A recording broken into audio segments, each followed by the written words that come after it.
So earlier this year I raced in the biggest GT race in the world, the 24 Hours of Spa, with the Garage 59 racing team, and I did lots of content on it. If you haven't seen any of it, go and check it out, scroll up, just to give you a little bit more context on my real racing situation at the minute. And I thought it was a one-off. I thought I wasn't going to do any more racing in 2024. I was trying to get all my efforts focused to 2025, try and find the budget to go racing for a full season. However, on Tuesday 17th of September, I got a phone call, was told to fly to Monza ASAP to replace a driver that had dropped out. So with immediate effect, I cancelled all my plans that week, flew to Monza, got there on Wednesday night, and yeah, let's see what happened. Let's get into it.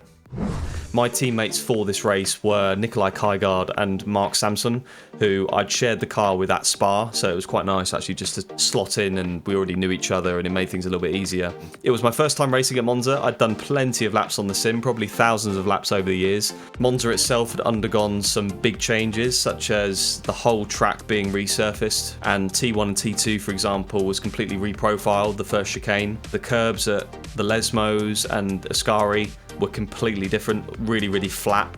That completely changed the way you took those corners. And yeah, the only racing that had happened there since these big updates had sort of taken place was the F1 a few weeks back. So on the plane over, I was watching Norris's pole lap just on repeat, just to try and learn as much as I could. It didn't really help that much, but in my head it made sense.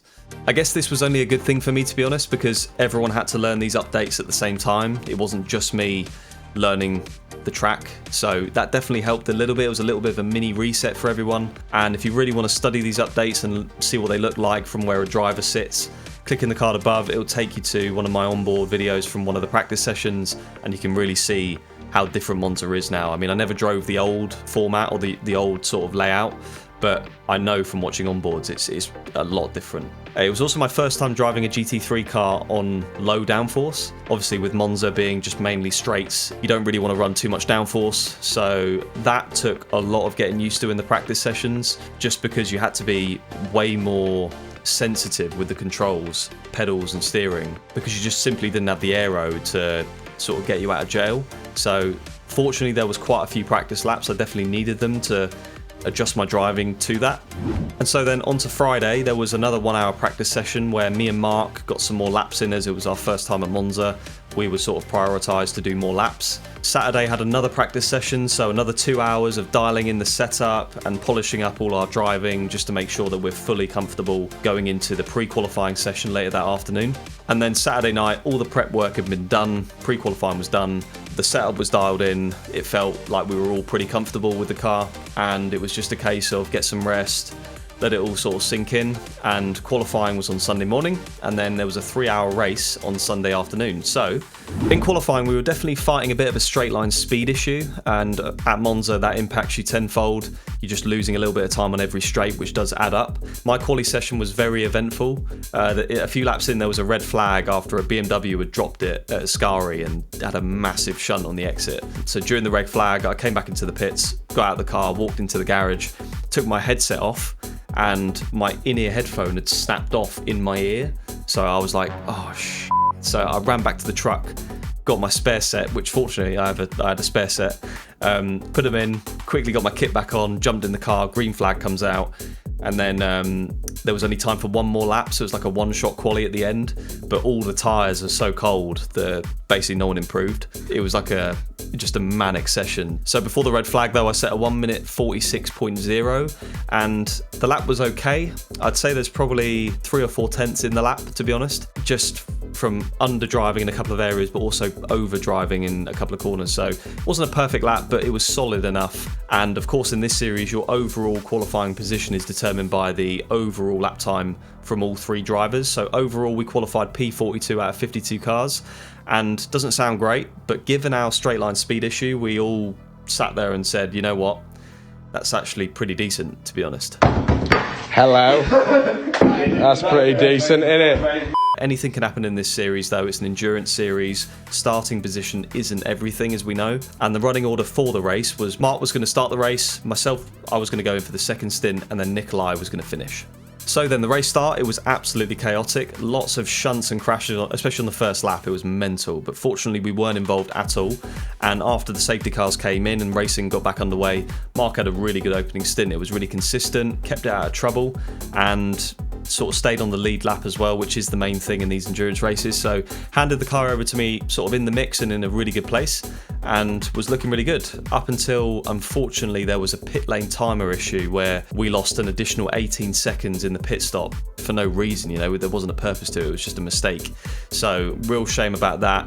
That set us back. Obviously 18 seconds is quite a long time, and when I came out the pits, I joined just in front of the overall leaders, and they were having a fight, and it was Kevin Estre and Valentino Rossi of all people, so pretty big names as you all know. And yeah, so I saw that going on in my mirrors. I was trying to stay ahead of them because I didn't want to lose a lap. When you lose a lap in GT racing, it's really bad because even if there's a safety car, you're still a lap behind. Eventually they did catch me. They were really quick, and Kevin Estre drove past, then Valentino drove past. Obviously I didn't hold them up, there was blue flags, but then literally a couple of laps later, going into Ascari, Estre just got a wheel on the grass. To be fair, I actually noticed it the laps leading up to it. He was leaving no margin on the table. I mean, that's probably why he's so fast, but just got it wrong going into Ascari, got the rear right on the grass on the entry, spun, saw all this gravel kicking up, and I was like, what, who's that? I didn't actually know it was him at the time.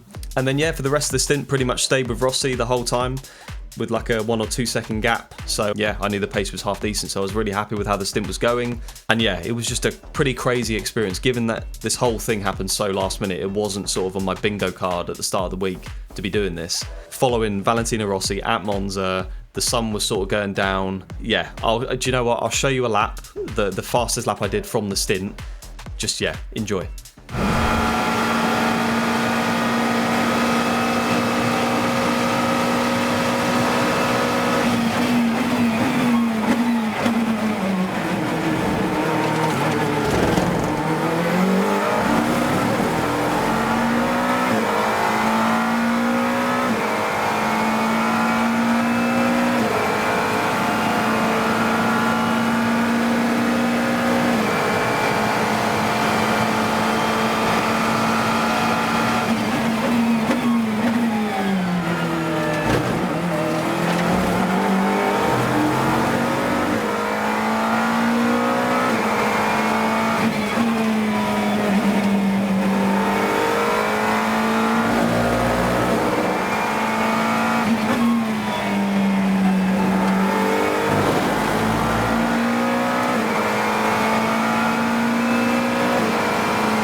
So yeah, I hope you enjoyed that. And to be honest, the race at this point was going well. Like, we were clawing back quite a lot of ground, despite the setback of starting near the back in qualifying, losing the time of the pit stop, getting lapped. Like, despite all those things, we were gaining ground on people in class. So we were coming back into the race, and you know, a safety car would have really brought us back into play, I think. However, 35 minutes into the stint, so nearing the end of my stint, the gearbox decided to give up the ghost coming out of the first chicane. So yeah, let me show you a clip of that quickly.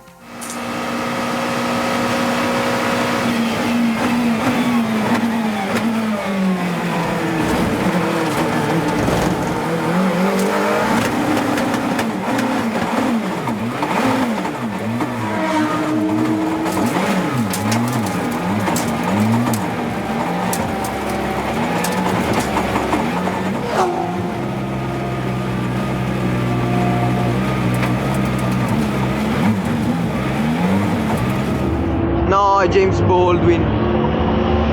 It's James Baldwin. It's the guy who burst on the racing scene, was a sim racer and a world-class one at that, but this is his first appearance at Monza and it's just not going so well for him. What is wrong for him? He was running nicely in class and then coming to a cruising...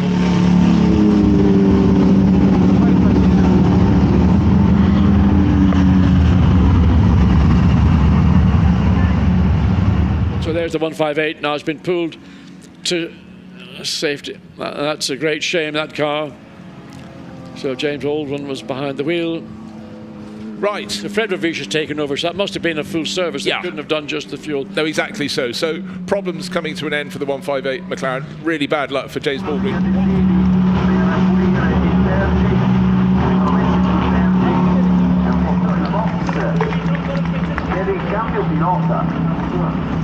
Vediamo un po' che cosa succede. Eccolo qua, la BMW di Valentino Rossi che in questo momento rientra ancora ai box. And that was that. So obviously something that wouldn't happen in sim racing, so it was quite a new experience for me, to be honest. I've not really retired with a mechanical issue in a race before, so it was quite a unique experience. And yeah, obviously at the time I was gutted, but that is real racing. You know, cars break, things go wrong. That's just how it is. You know, fortunately I had the opportunity to do most of my stint. I only had about 10 minutes left, I think. So yeah, here's a lap chart showing you the average lap time from myself against other drivers that were in the car on the track at the same time. And yeah, honestly, I was buzzing with this when I saw it. Knowing that there was more lap time to come from the car, as we talked about earlier, the straight line speed deficit that we were experiencing wasn't ideal. And with myself, I was leaving a fair amount of margin on the table everywhere, to be honest, because, you know, with it being last minute and just, I'm not sure when my next real racing opportunity is going to be. I'm always leaving quite a lot of margin just, you know, so I don't spin, crash. I can't afford to have moments like that, so I always leave extra margin on the table. So knowing all these things, it definitely cheered me up because I just did not expect the stint to be as competitive as it was.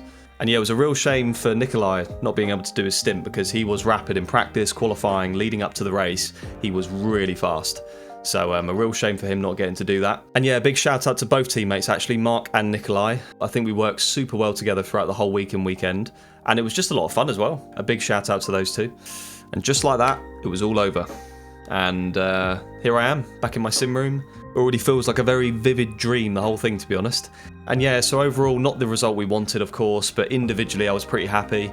I learned an absolute shit ton, to be honest, and delivered a performance I was relatively happy with. So I think overall, you can't really ask for much more than that.